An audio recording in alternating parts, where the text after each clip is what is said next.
നമസ്കാരം മക്കളെ, നമുക്ക് പഠിക്കാം. ഇന്ന് നമുക്ക് ങ വരുന്ന കുറച്ചധികം വാചകങ്ങൾ പഠിക്കാം. ആദ്യത്തെ വാചകം അങ്ങാടിയിൽ നിന്ന് കിഴങ്ങ് വാങ്ങി. അങ്ങാടിയിൽ നിന്ന് കിഴങ്ങ് വാങ്ങി. അങ്ങാടിയിൽ നിന്ന് കിഴങ്ങ് വാങ്ങി. അങ്ങാടിയിൽ നിന്ന് കിഴങ്ങ് വാങ്ങി. അടുത്ത വാചകം ആനയുടെ ചങ്ങല കിലുങ്ങുന്നു.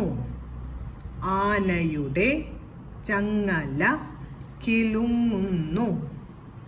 ആനയുടെ ചങ്ങല കിലുങ്ങുന്നു.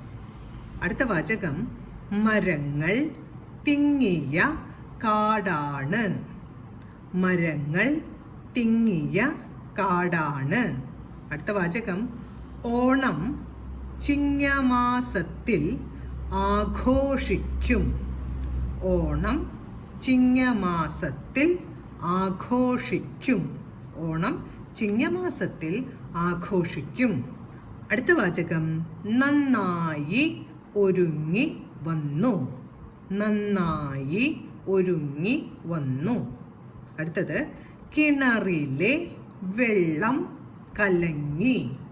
കിണറിലെ വെള്ളം കലങ്ങി. കിണറിലെ വെള്ളം കലങ്ങി.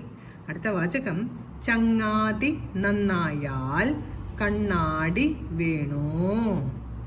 ചങ്ങാതി നന്നായാൽ കണ്ണാടി വേണോ. ചങ്ങാതി നന്നായാൽ കണ്ണാടി വേണോ. അടുത്തത് ഇവിടെ ഈ ഇങ് കൂട്ടക്ഷരം അല്ലാത്ത ങയാണ്. ஞാവൂ. ങ എന്ന് ഉറപ്പിച്ച് ഇവിടെ ഉച്ചരിക്കേണ്ട ആവശ്യമില്ല. ஞാവൂ എന്ന് പൂച്ച കരയുന്നു. ஞാവൂ എന്ന് പൂച്ച കരയുന്നു. ஞാവൂ എന്ന് പൂച്ച കരയുന്നു. ഇന്ന് നമ്മൾ പഠിച്ച വാചകങ്ങളെല്ലാം പറഞ്ഞുകൊണ്ട് എഴുതി പഠിക്കാൻ ശ്രമിക്കണം. അടുത്ത ക്ലാസ്സിൽ കാണാം മക്കളെ. നമസ്കാരം.